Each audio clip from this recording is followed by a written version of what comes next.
पुष्पांजलि आयुर्वेद हॉस्पिटल तारानगर से मैं सुरेंद्र प्रजापत आप सभी का हार्दिक स्वागत और अभिनंदन करता हूं। ये है विटामिन सी का स्रोत आंवला। ये हरे आंवले हैं जो तारानगर की धरती पर देसी आंवले जो अपन कहते हैं पेड़ से तैयार हुए, और ये हमारे पुष्पांजलि आयुर्वेद हॉस्पिटल के हैं। इनको हमने क्या किया दोस्तों, गर्म किया और गर्म, ये देखो आप देख रहे हैं टॉप और सिलेंडर यहाँ से गर्म किया, और गर्म करने के बाद में दोस्तों ये इस प्रकार से अपने पास में आंवले तैयार हो गए इस प्रकार से।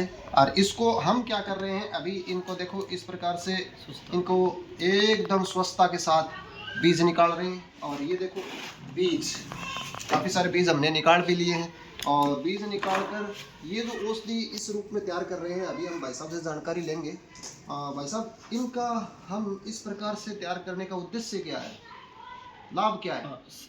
सर क्या करते हैं कि सबसे पहले हरे आंवलों को उबालते हैं जी। उबालने के बाद इनको भाप के द्वारा हमने उबाल के तैयार किया है जी। भाप से स्विन करने के बाद में इनकी ये कलियां जो है वो आराम से खुल जाती हैं, और हम क्या करते हैं कि कलियों को अलग कर लेते हैं और गुठली भाग को अलग कर देते हैं। ये देखिए कितनी आसानी से खुल रही है। हम कली को अलग कर रहे हैं और गुठली को अलग कर रहे हैं। गुठलियाँ अलग डाल देते हैं, गुठलियों का अलग उपयोग होता है, और ये फिर इसका जो पिष्टी भाग बचता है इसकी हम पिष्टी बनाते हैं। विशेष रूप से इसकी पिष्टी को तैयार करते हैं।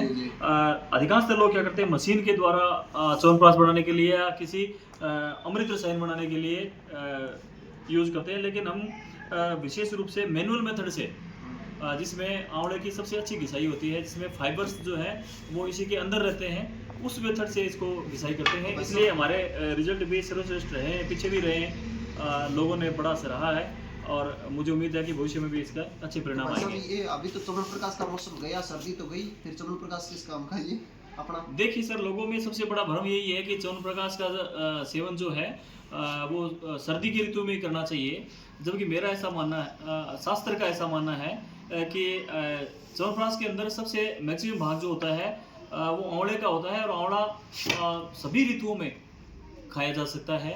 इसलिए च्यवनप्राश का सेवन सभी ऋतुओं में कर सकते हैं। दूसरी विशेष बात यह है कि इस मौसम में या इसके 10-15 दिन बाद और भी आंवले पूरी तरह से पक्के पेड़ पे ही तैयार हो जाएंगे। तो पेड़ पे पके हुए आंवलों में बहुत कम चीनी की मात्रा डालनी पड़ती है, यानी बाहर से जो सिंथेटिक चीनी है उसकी मात्रा बहुत कम डालनी पड़ेगी। लेकिन अगर सितंबर में बनाते हैं, अक्टूबर में बनाते हैं, नवंबर में बनाते हैं, तो वो बिल्कुल हरे आंवले तोड़ के बनाते हैं, और उनके अंदर बहुत ज्यादा चीनी की मात्रा डाली जाती है, तो वो स्वास्थ्य के लिए बड़े हानिकारक सिद्ध होते हैं। इस समय बनाया हुआ च्यवनप्राश, इस समय बनाई हुई पिष्टी अगर अगली साल भी अगर हम काम में लेते हैं तो ये सर्वश्रेष्ठ है और अपने सर्वोत्तम गुणों युक्त है। आंवले में इस समय सर्वोत्तम गुण है, श्रेष्ठ गुण है। च्यवनप्राश के लिए काफी मेरे से आज भी कई लोगों ने बात की, वो कहते हैं कि खांसी में, जुकाम में, बुखार में बच्चों में बहुत लाभदायक है।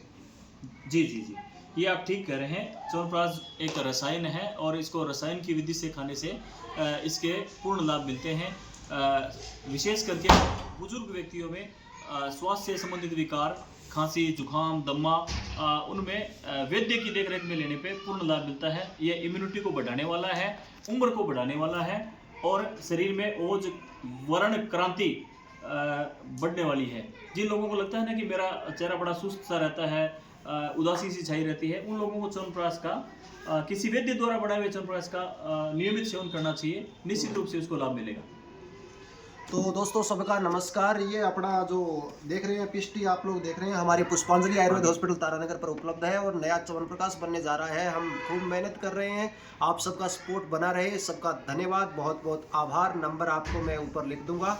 शुक्रिया।